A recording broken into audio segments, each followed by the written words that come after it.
My name is Sam Penny. I am currently located in Sydney and I work for Backroads Active Travel Company.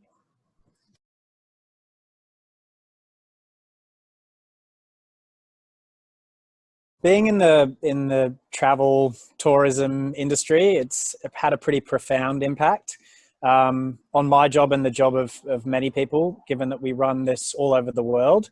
Um, the fact that we work primarily with American tourists has obviously been it's been kind of detrimental to that, given that they're not allowed to leave, they're not allowed to enter, and they're not allowed to come back. So um, our entire summer season, which kind of runs from mid March to end of September, mid October, is looking pretty rocky. Certainly for the first half. So really the travel restrictions are what has impacted the most. And then, yeah, I mean, that has led to kind of lack of work for us as trip leaders and trip experts in the field.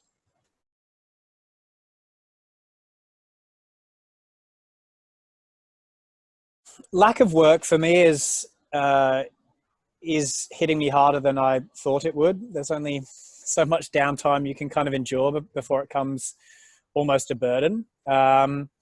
So just trying to stay busy, whether that's, personally, staying active, reading.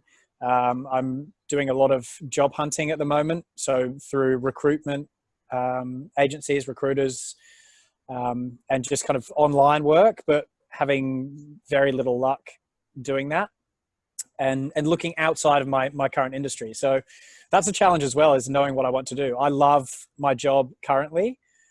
I've never worked a job that I've loved as much as this, but that's not going to be a viable source of income for realistically, probably another year and a half. And so now looking at alternatives, do I go back to study? Do I go back to what I was doing previously, which was like IT work, which paid the bills, but I didn't love? So yeah, just kind of the uncertainty is really tough, and just finding something that will keep me busy and keep my day kind of semi-structured.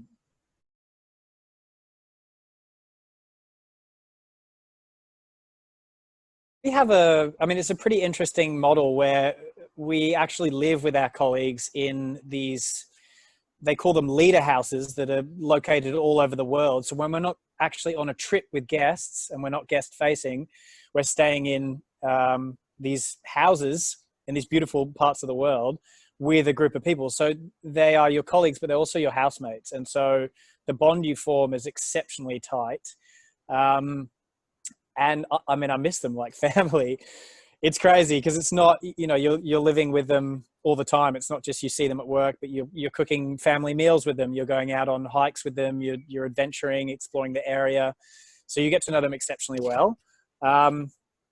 I'm finding that really hard as well. I've moved back in to the family home, so we've got the family here, but that kind of lack of everyday, I guess, engagement with people other than the family has been pretty impactful as well.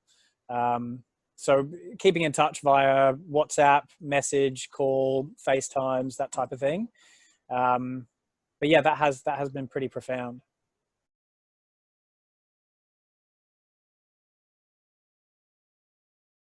Mm, I guess I'm kind of learning more about what's really important to me.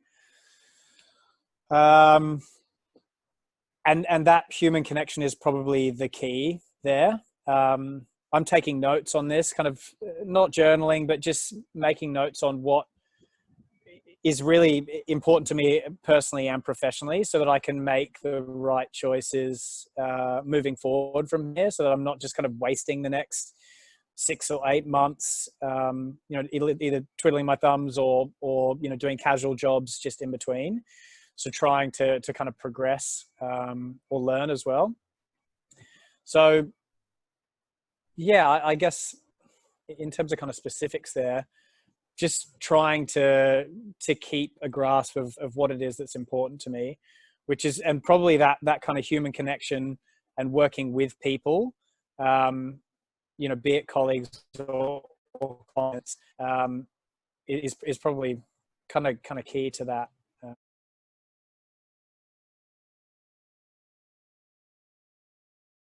It's kind of an interesting one.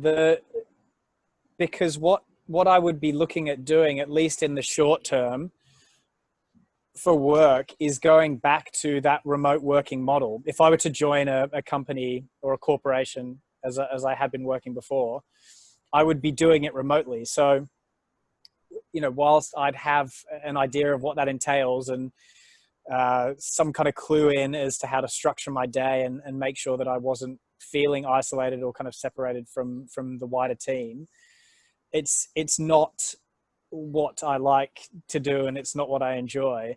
And so that's kind of daunting to look at potentially going back to something I gave up quite definitively.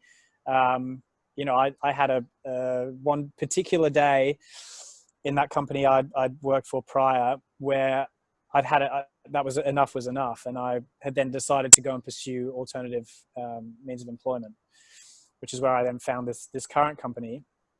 So that's quite daunting to me, that is potentially the reality of what working again would look like.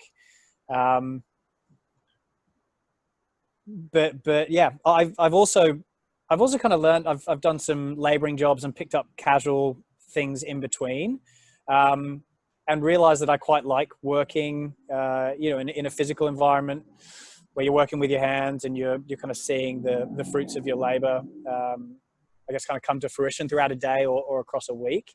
And so that's potentially something that I'd enjoy doing, and that obviously can't be done remotely. So, yeah, also looking at that kind of avenue.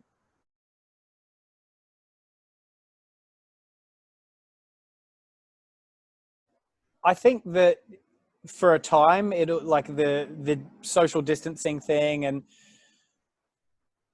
and these kind of regulations that are in place will keep us, somewhat apart. You may not see as many of your friends, in as larger gatherings or family, or it may be stunted, for some of the future. But I think a lot of people will get out of this a much kind of deeper sense of community and understanding that they've lacked a lot of that connection through this difficult time, and hopefully that kind of brings us together more, as a community, as families, as friend groups.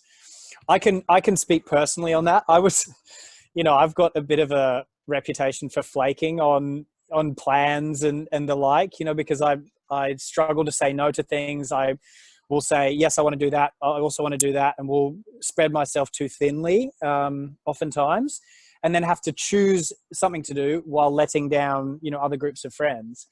I'll maybe reassess how I approach those types of things